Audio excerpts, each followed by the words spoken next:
The cabin restoration was supposed to be my fresh start, my piece of the American dream. I'd found this 1970s gem on the outskirts of Springwood, a quiet little town for a steal, just $55,000.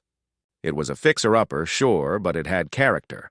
Hand-hewn beams, original hardwood floors hiding under years of grime, and a front porch that stretched the whole length of the house.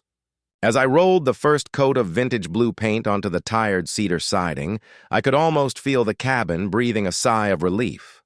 This simple act, a symbol of my new life, was about to start a suburban war. A war so absurd, so full of manufactured malice, it would make you question everything you thought you knew about community. 48 hours later, two men, dressed in matching polo shirts with a crest I didn't recognize, marched up my driveway like a private security detail. "Sir, we have a formal complaint," one of them said, thrusting a clipboard at me. "My crime?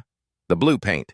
They told me I was in direct violation of the neighborhood's aesthetic code, a code I'd never heard of. I asked to see the specific bylaw, the signatures of the board members, anything with an official stamp. And that's when their confident smiles faltered. All they had was a vague, one-page document that looked like it was printed from a bad website. "We can send you the official guidelines later," the first guy said, his voice now noticeably cooler. I should have known something was off right then, but I was still naive. I was so caught up in my project, I didn't notice the black town car idling across the street, or the glint of a camera lens aimed directly at me from its tinted window. I also didn't see the tiny, almost invisible chalk marks on the sidewalk near my electrical meter, a telltale sign of an unauthorized inspection. But I did notice the blue paint smeared on their gloves as they left, evidence that they'd touched the still-wet gate latch.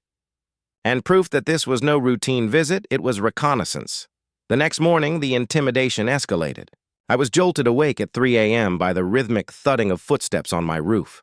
My heart hammered against my ribs as I flipped on the porch light, just in time to catch a shadowy figure with a flashlight frozen in place. My saving grace came in the form of a silver-haired, late-70s woman named Gloria, living in a beautiful blue house with a sprawling rose garden across the street.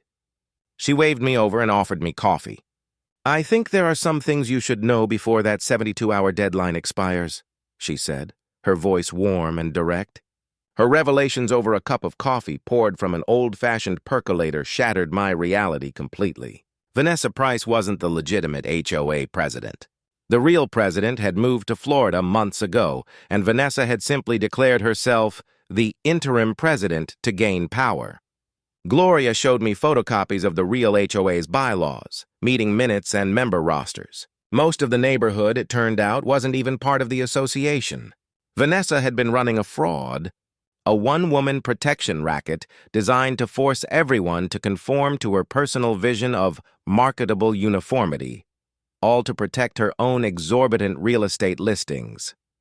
Armed with this new knowledge, I met with Jake. He was a good man, trapped by circumstance. His wife had lost her job, and his daughter had a serious heart condition with crushing medical bills. Vanessa had found a desperate man and exploited him, paying him cash under the table to be her personal sabotage specialist. "She told me to make his life hell until he moves," he said, playing a chilling audio clip from his phone. "She said a single stubborn homeowner could destroy the market value of every house she's trying to sell, and that eliminating you was worth whatever it cost." Jake had started secretly recording everything. His conscience wouldn't let him continue.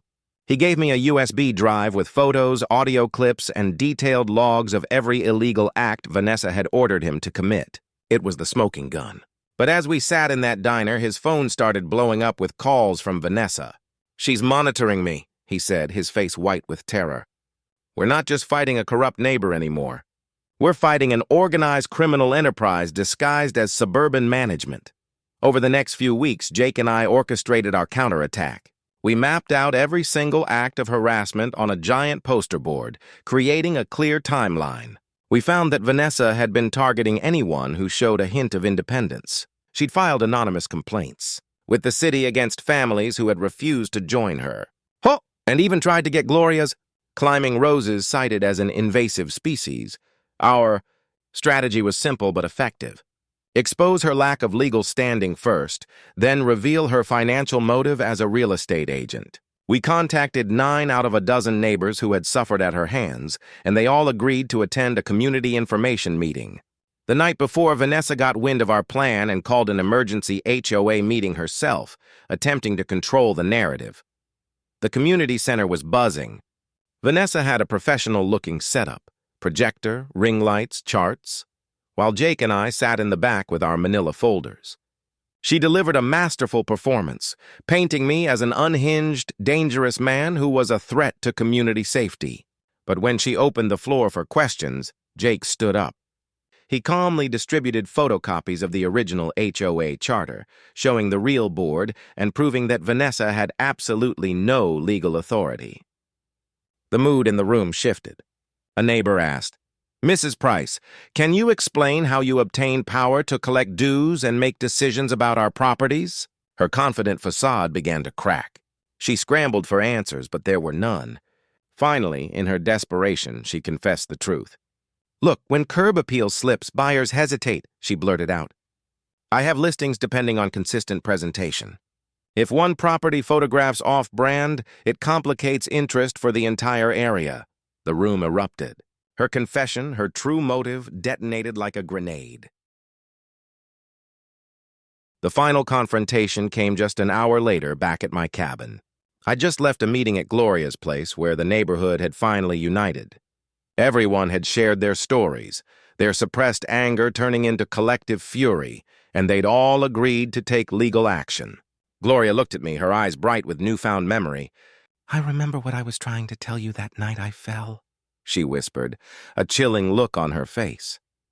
"Vanessa isn't just a fake HOA president and a manipulative real estate agent.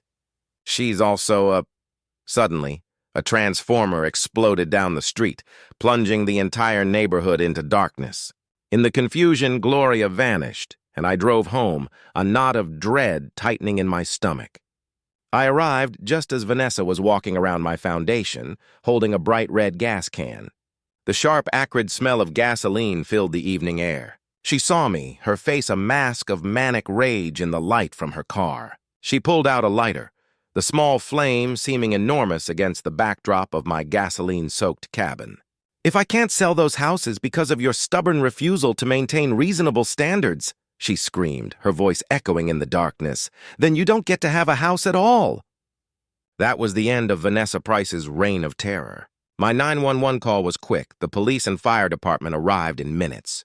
The evidence was overwhelming, and she was arrested on the spot. Within weeks, her real estate license was revoked, and she was hit with a barrage of criminal and civil lawsuits from the neighbors she had terrorized. The house she had worked so hard to protect was eventually sold for a significant loss, and the new family that moved in painted their door bright red, planted a vegetable garden in the front, and put up a playset for their kids. The laughter of children, once absent from that street, now filled the air. My own home, the catalyst for this all, was finally finished, the vintage blue paint now a symbol of our freedom. The biggest lesson I learned wasn't about fighting harder, it was about fighting smarter. Vanessa wasn't powerful because she was evil, but because she was counting on our fear and our isolation to stop us from questioning her. We beat her by checking her credentials, documenting everything, and building a community. We found our allies and stood together. So I have to ask you, have you ever been in a situation where someone tried to control you with a manufactured authority? A boss, a family member, a neighbor? How did you fight back? Share your story in the comments below. Let's show that truth and community will always triumph over fear and deception.